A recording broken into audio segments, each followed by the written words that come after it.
Time for your call sheet, where we look at the topics driving the trading day ahead. Crew members today, Ryan Dietrich of the Carson Group, Stephanie Link from Hightower, and James Pethokoukis from the American Enterprise Institute. All three are CNBC contributors. I love that. All right, we got a lot to jump into here. Ryan, I'm going to kick this off with you.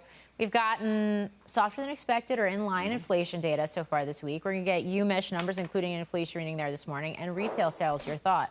Yeah, first off, good morning. Happy Friday. Thanks for having me in person. It's always fun to do this. We'll talk retail sales. How's the consumer doing? Of course, that's the big one that comes out today.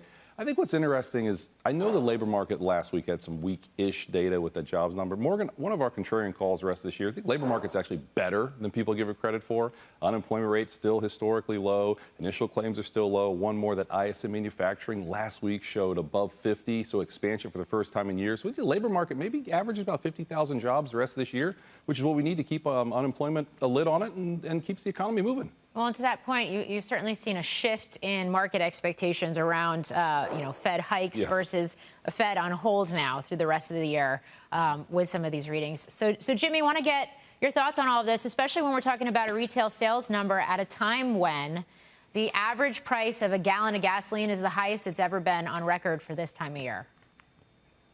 Yeah, obviously, listen, the consumer has done a good job shaking off, all these concerns, the high gas prices.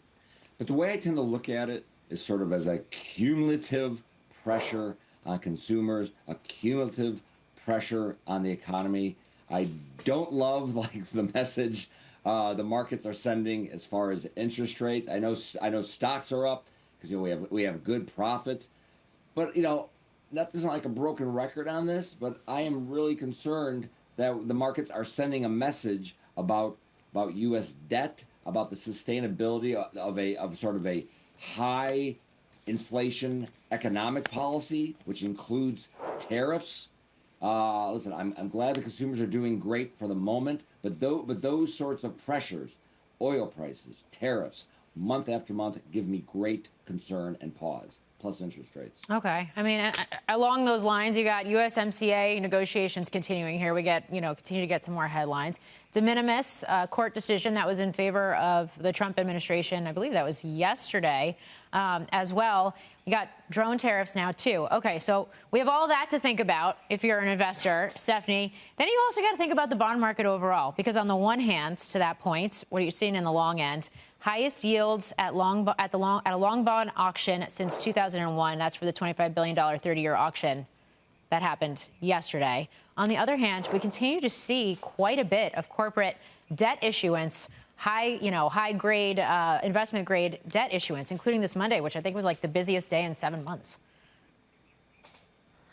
I mean, I think that interest rates are higher for a number of reasons. I think it has to do with elevated inflation. Even though it's not accelerating, it's still elevated. And it also has to do with better than expected growth. The Atlanta Fed tracker for the third quarter is running at 5.8% GDP growth. Now, we're not going to get that, but the direction is a lot faster than the second quarter. And I think in terms of retail sales and the consumer overall, the data points from Bank of America, the surveys, if you look at the H8 data from the Federal Reserve, loan growth is running 8 to 10% from the banks. That's a good sign. Credit quality is okay. They do have jobs. I'm with Ryan in terms of the labor market. I look at the weekly claims versus the non-farm payroll numbers, and the weekly claims are still historically low. So all of this, you add it up. These are one of the reasons why the earnings have been so strong, up 50% for this quarter so far, with double-digit revenues and margin expansion. Yeah, and we talked about it at the top of the show, but this August is not going according to history right now. But we also were coming off of a pretty stark shakeout in the second half of July.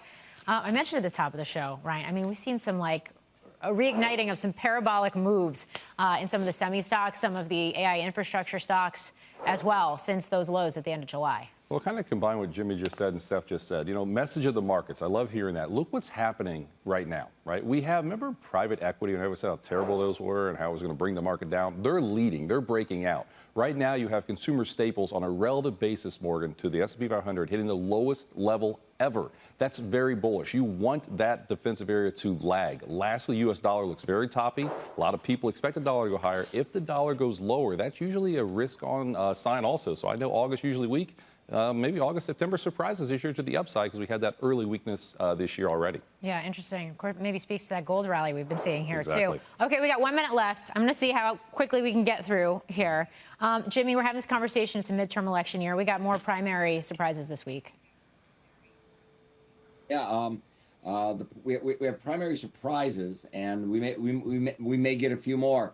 I think the continued problem for Democrats is that there are candidates who are running strong. Maybe they lose unexpectedly. They're running strong with an economic message that seems to resonate, but kind of a social and cultural message that completely undermines their economic message, and really may make it slightly. They'll still probably take the House. Chances of taking the Senate are less good, and that's really self-inflicted in a year where they should really do quite well, and it's a mixed bag. Okay, we got 5 seconds left. Stephanie, record highs. Do we continue here? 100%.